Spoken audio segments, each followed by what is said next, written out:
I'm a big authenticity freak, and for as long as I can remember, I've been limiting myself from anything that didn't feel real and trying to curate a space in which everything that is real can come to me. People called me pick me for that. People called me like I'm trying to sound smart for that. I've been getting Jaden Smith accusations, but this is genuinely something that I value.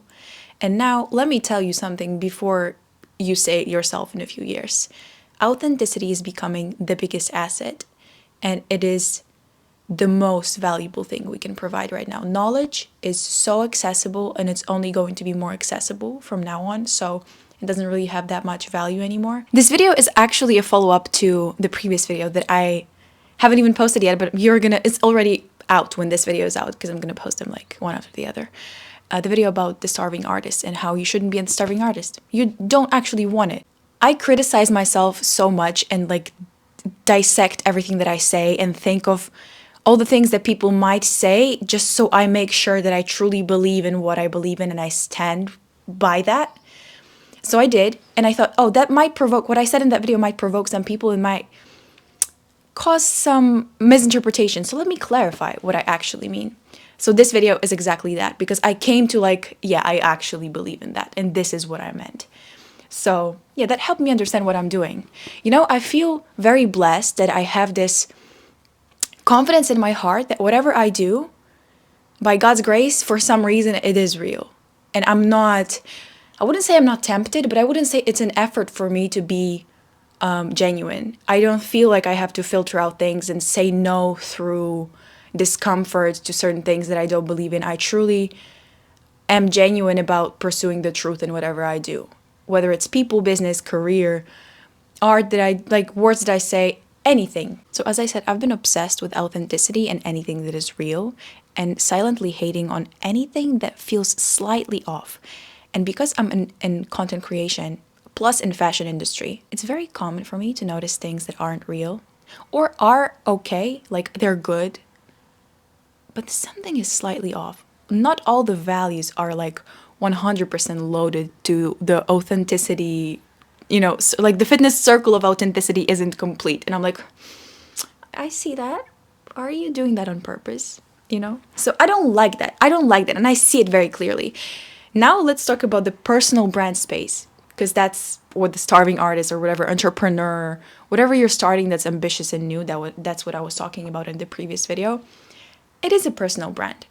You, even if you don't create anything in particular, are on the internet and you have a personal brand, whether you want it or not. Even if it is an Instagram with 40 followers, it is a personal brand of some sort. Even if it is a like under someone's video, just a view, a silent view, a comment, or the algorithm that you create. It's like an ecosystem within an ecosystem within an ecosystem. You're providing value to the algorithm's ecosystem just by existing in it. You have a personal brand. You are a piece of information generating value.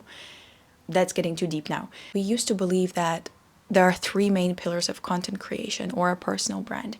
You either focus on education, so you spread knowledge, spread some sort of rare information that you have qualifications in. Entertainment, so you basically monetize attention, like the Mr. Beast type of dopamine, endorphin boosting videos. Or you're inspirational, motivational, which is some speeches or sharing personal experiences, or a form of education that isn't that specified as just like a storytelling thing. Now we can literally almost scratch all of that, because the most important one of them all, in my personal opinion, is knowledge. Why I believe that? Because the most valuable asset is something that's the rarest. And usually when someone has qualifications or information, some sort of certified knowledge or even personal experience, that's why I connected the inspiration and education. If you can make it entertaining, that's the perfect combo. But what I mean, knowledge is the main value of it all. It's not that valuable anymore because it's so accessible, and anything that's very easy to access becomes cheaper. iPhones, it used to be not that accessible in Ukraine when I was growing up. Plus I came from like a middle class family. So the access that I had to iPhones at that time, when the third iPhone came out, I was like, wow, that's like a Lamborghini. That's like so rich people coded. Like I can't get it. And it was so rare and valuable in my mind. I never had a dream of getting an iPhone. I wasn't one of those kids. I was enjoying my Nokia as long as I could. Then unfortunately I got like a HTC, something from that Chinese Android wave. Definitely not an iPhone. It's my first iPhone that I'm recording on right now. But anyway, the accessibility of the product is what makes it valuable. That's exactly why you see like, oh, this is an exclusive offer, or this is members only. Anything that creates an illusion of it being like premium and only for a certain amount of people, only for those who know. If you create that if you know aspect, it sells because it's not that accessible, or at least there is an illusion of that effect. So what I'm saying, knowledge has become very accessible right now. That's why it loses its value. You can know something very easily. Just unglue yourself from the phone and literally check. That's all that's needed. You don't have to look, because before, of course, you had to look through like all the books. That's what our parents used to tell us. Oh, now you have it so easy. We used to like learn from the books. Now we can tell our kids, oh, you have it so easy. We had to Google stuff. Now you don't even have to Google. You just talk, and whatever yap you come up with, it will psychoanalyze your conversation that you're having with your phone, and it will give you multiple solutions to your problem and entertain you in the process with whatever tonality you choose for the voice that's answering your question. It's so insane, and it's only going to get more insane. Now, my point is, the only thing that we have left and what internet, actually the world, needs the most is depth. The internet has never needed depth more than now. Realness and authenticity are the new valuable assets, the new most important thing that you can provide. It is very trackable. You can observe it in people who used to only pump out value, like pure informational, educational content, now switching to more authentic and relatable, more human-like things, doing more podcasts, interacting with the community more. You see more things that can't be replaced being generated by people who used to only make things that are now more accessible than ever. But human ego adapts as well, and this is what this video is about. That's why I'm attaching it to the previous video that I made. I also observe people who really, really try to be authentic, trying to manipulate love. Like, you're trying to manipulate something genuine into leveraging social proof. That's why I always say, whenever you start to do something, have a why, and I stick with that. I really try to challenge myself. Anything that I do, I really first focus on my intention towards it. Why did my mind generate something that I'm so attracted to? Why is it appealing to me? The thesis of the personal brand is a deeper sense of self-discovery. For me, and as I said before, this is such a real statement, right? You're like, whoa. And it's not a knowledge that I acquired. I just found a way to put it into words. It clicked in my mind that I've been doing this on autopilot. And I'm so grateful that my hardwiring automatic settings are this cool. I found out that it's rare. Not all people do that. I used to say that I started this channel because I needed it. Turns out that's exactly what you need. You don't have to need to be great in order to be great.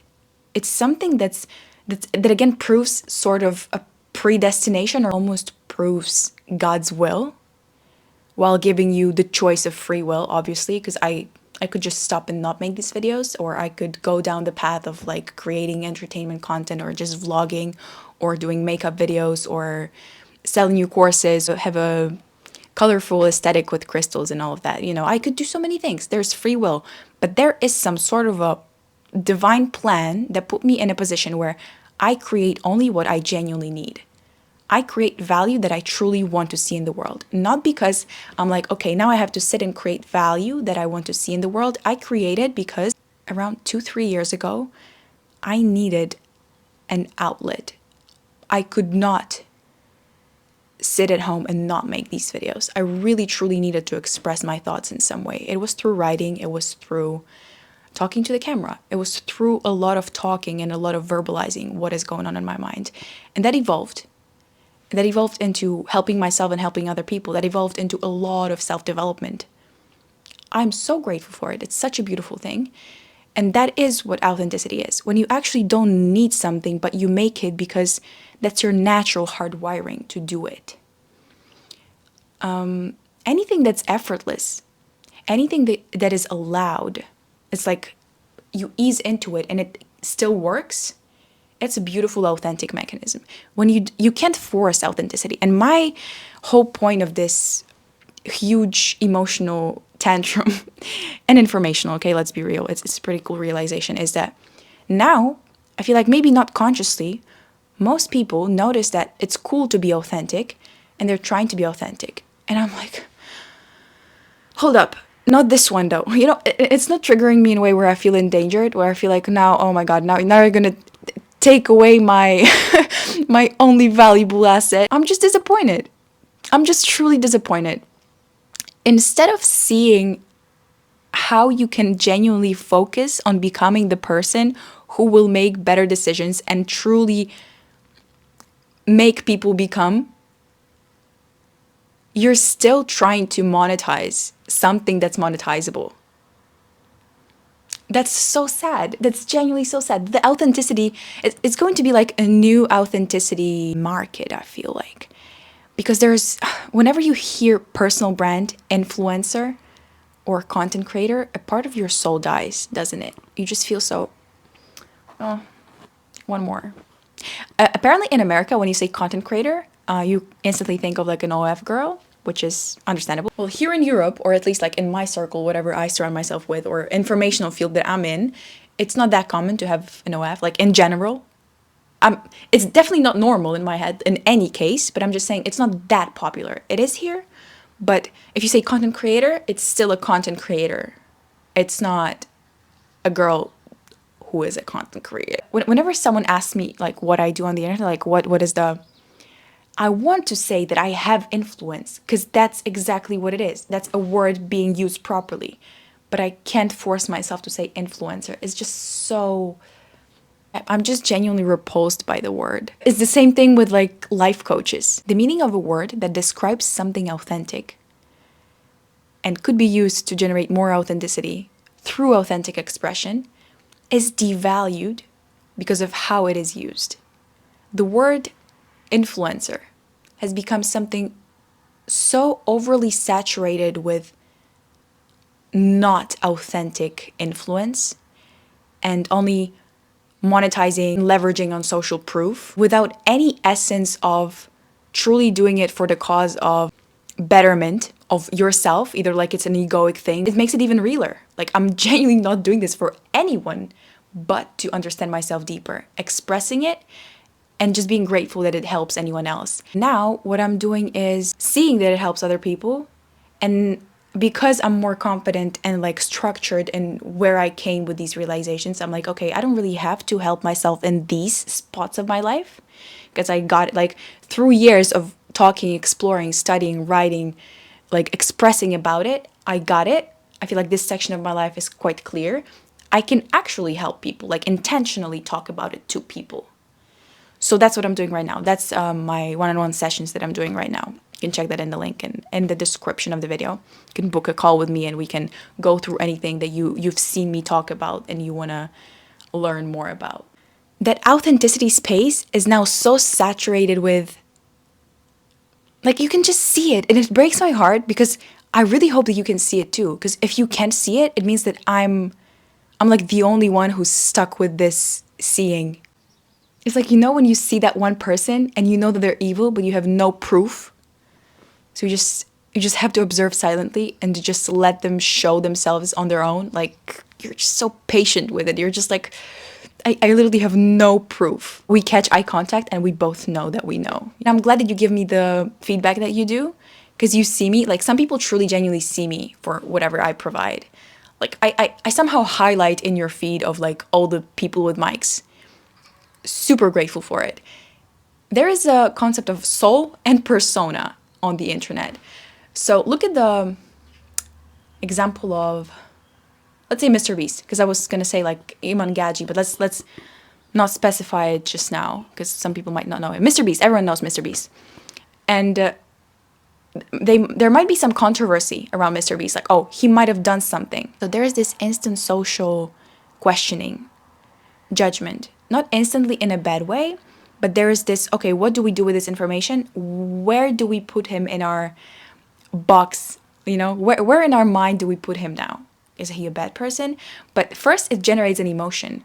it's shocking that it's Mr. Beast. It's shocking to a lot of people that Mr. Beast is being accused of doing something morally wrong. Why? Because the persona that the person has created on the internet, doing entertaining, creative videos, being the best at something, doing kind things, giving charity, like doing all of these beautiful things, and genuinely being good at what he does, always being so cheerful. It's an internet personality that we've been exposed to, and only that.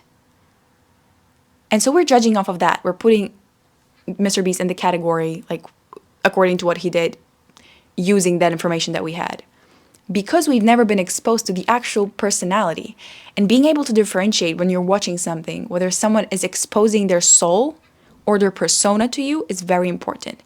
Because it gives you more control and freedom of where you spend your currency, whether it's attention or money. Okay? Because that's the same thing. The most valuable ones. So get used to everyone wanting to sell you things on the internet. That's just how it works. It's the second world that we live in.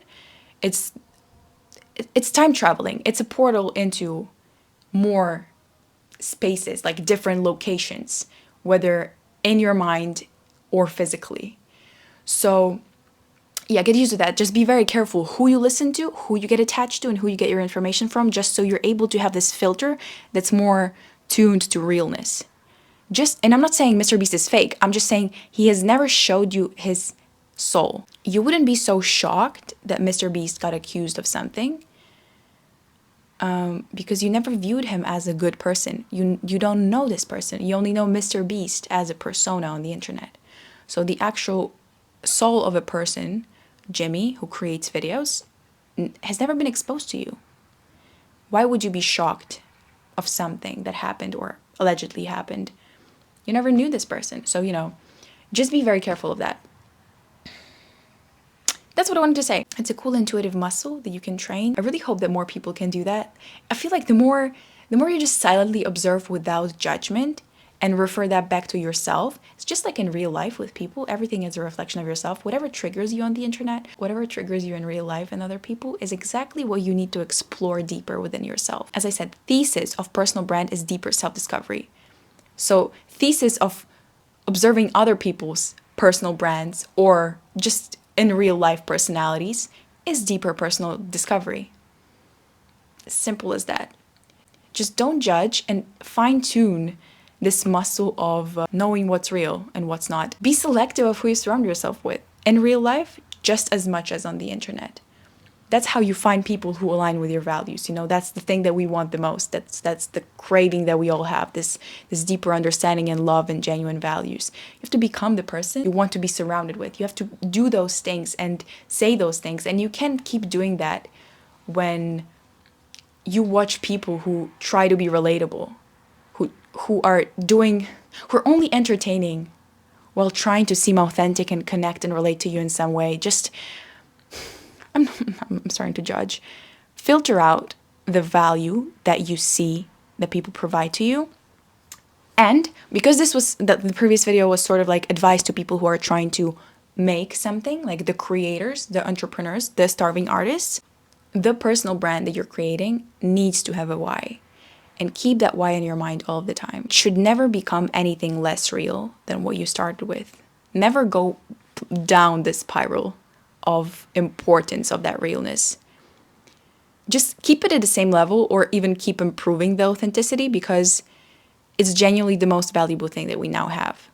Everything else can be replaced. The human realness and sincerity of someone genuinely wanting to be there, sharing and expressing and building something cool and just creating and having fun and purposefully, like intentionally guiding people to better places. Like I genuinely want to see a utopia. Like I'm gonna make sure that I'm the person who can give that. I want to become the value generator. So I'm going to better myself as much as I can so that I can better more people just by existing. That's why my personal brand is just Lisa. I'm not a model. I'm not an influencer. I'm not an artist. I'm Lisa. I'm literally I just live And naturally, whatever you're good at, whatever your interest is, whatever your skill is, you will gravitate towards that, want to genuinely, wholeheartedly, passionately improve that. And you will become a rare specialist in certain fields that you genuinely want to be good at. And that will make you a rare and valuable person with authenticity. And that is true rare value that you can then trade for currency, which was never the end goal, which was never the purpose of the whole process. The thesis of personal brand should be deeper self-discovery.